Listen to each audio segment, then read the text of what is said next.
A letter to the Council of Sages. My very dearest and esteemed sages, as you well know, when teaching a new species to harness the astral plane, the system has long been down to a science. You introduce the concepts to them slowly, and in the proper order. You give the species enough time to adjust to the new reality. The best way is, generally, to send operatives who have been modified to look and speak and act just as the residents of the planet, and teach them the concepts they need to achieve successfully each of the various aspects of harvesting, and making use of the infinite astral well which churns just below the veneer of reality, to make their will into reality. You start when they've just started developing complex society.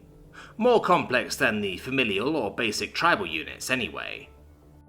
That way, they've got room for concepts like death rituals, a rudimentary concept of an afterlife, though almost none of the initial predictions about just what the afterlife is like get the amount of bauxite right.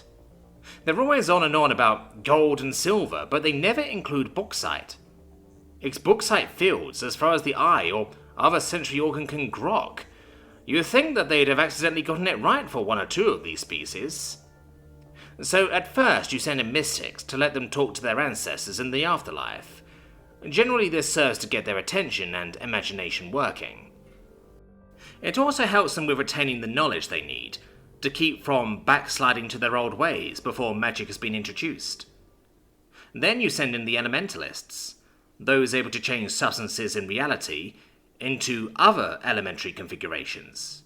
Again, entire cities of gold get built, but you just never see bauxite. From there, they're able to reshape their world into something more comfortable and habitable for themselves. Next is on to other, more esoteric versions of harnessing the astral plane, things that are less immediate and direct. You send in those who can help them enchant others and themselves, change fate and future to be more useful. Once that's complete, they're usually ready, the species that is, to start reshaping the universe beyond their world to their will. So you teach them to build damnation engines, harnessing the infinite agonies of the souls of the damned to power great works and fuel their expansion across the starways. And then, when they've achieved mastery over all these things, you give them the crystalline seeding which will let them sprout their way to the astral plane entirely, helping them achieve transcendence and universality. We have seen this done across 1 million species and 1 million worlds, and the science of teaching them to harness these immutable powers has worked millions of times, with the notable exception, that is, of humanity, who for reasons not understood by the transcendent sages, though I sincerely hope that you all will do a better job, it's rather urgent, have found every conceivable way of murdering each envoy in cruel and unusual ways. Well, that is when they don't completely miss the point and start some kind of ritualistic cult around the envoy's teachings, which invariably have nothing to do with the magic itself. As of now, more than 1,000 envoys have been sent to their homeworld, and not a single one of the humans have correctly utilized a single iota of their teachings. We've given up trying.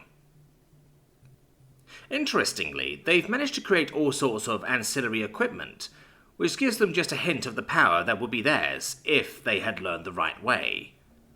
Engines which use fire, not for its clear and intended purpose of astral focusing, as even the youngest among us know and understand, but to generate vibrations and gyrations in various contraptions made out of refined bauxite. How stupid do you need to be to not understand that pure bauxite is one of the 5 fundamental keys? Oh, and you know what's really rich? Instead of realizing that each basic unit of energy is but a part of the eternal dodecahedron in its perpetual turning, they struggle to decide if it's a wave or a particle. Sorry, I'm getting off topic. I'm just a little flustered, as I'll soon elucidate. In any case, after they murdered the last of the envoys we sent, we just decided, screw it. If they don't want to understand, we're under no obligation to teach them. So, we amended a few universal concepts, such that they wouldn't taint any more of paradise with their brutish ways. Anyway, the reason that I'm writing you this letter is that just a few moments ago, they just tore a hole through the fabric of the universe and showed up in the astral plane.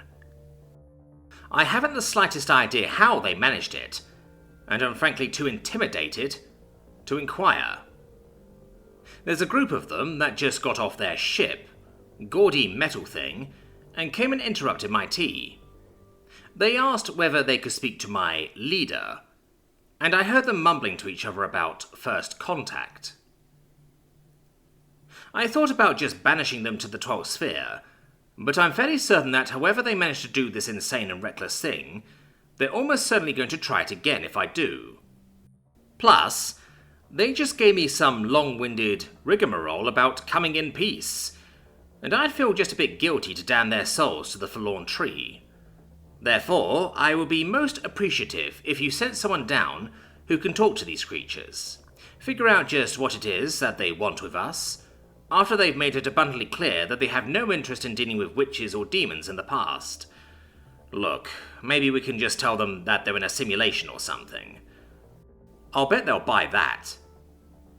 Yours very truly, Zedekias Baalan Call.